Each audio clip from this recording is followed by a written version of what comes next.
Mbote na bino banso bandeko balandi ya émission na biso mokolo ya lelo. Solo sa yetondi biso lisusu na kozala na bino longo na manaka na biso esika kani total sakabino calendrier africain kobalisa na calendrier ya bapaya.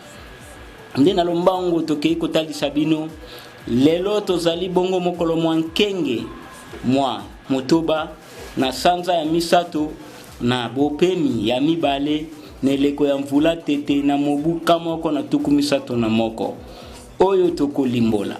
Tozali bongo na 6e jour na 3e mois na biso na 2e semaine na saison de pluie na l'an 131.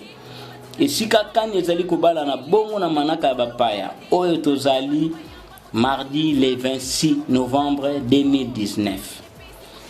Na mokolo ya lelo tokolobela ezali journée internationale ya ba aide soignant. Na yebike bandeko bwaka na poto tango boyoki boye bo sepeli makasi po yango nde meilleur travail o bo sala kakuna soko za aide soignant oza pela mutu munene. Donc munganga munene pena oyo na place oyo ba meka ko limitele bandeko baindo. Kasi kuna tokosimba pena sete mingi te. Esika tokosimba sete ezali le 26 novembre 1922 basilaka bongo na ko découvrir tombe ya roi Toutankhamon. Toyebi Toutankhamon azali moko ya ba roi oyo bazalaka na Égypte ba découvraka tombe na ye. Esika kani tolobaka na Égypte eza kolakisa noir azalaki grande puissance ya mukili oyo.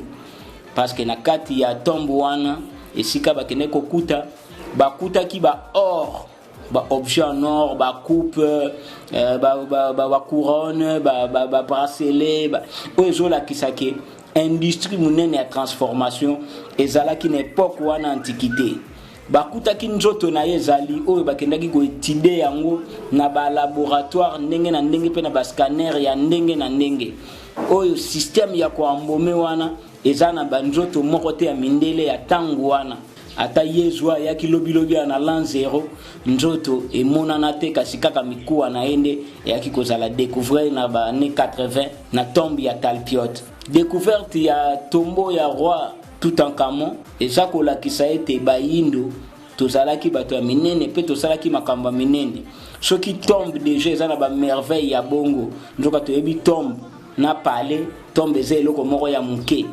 Donc ngela kisaki ba palais zalaki susu somo Égypte ezaki na makamu nene bayindo basalaki makamu oyo ya minene oyo mondele tina mukolo ya lelo akomi nanu na technologie wana te. Nde tosala makasi kaka na bonzambe na biso nde ekozongisa biso na suprematie wana oyo tozalaki na yango.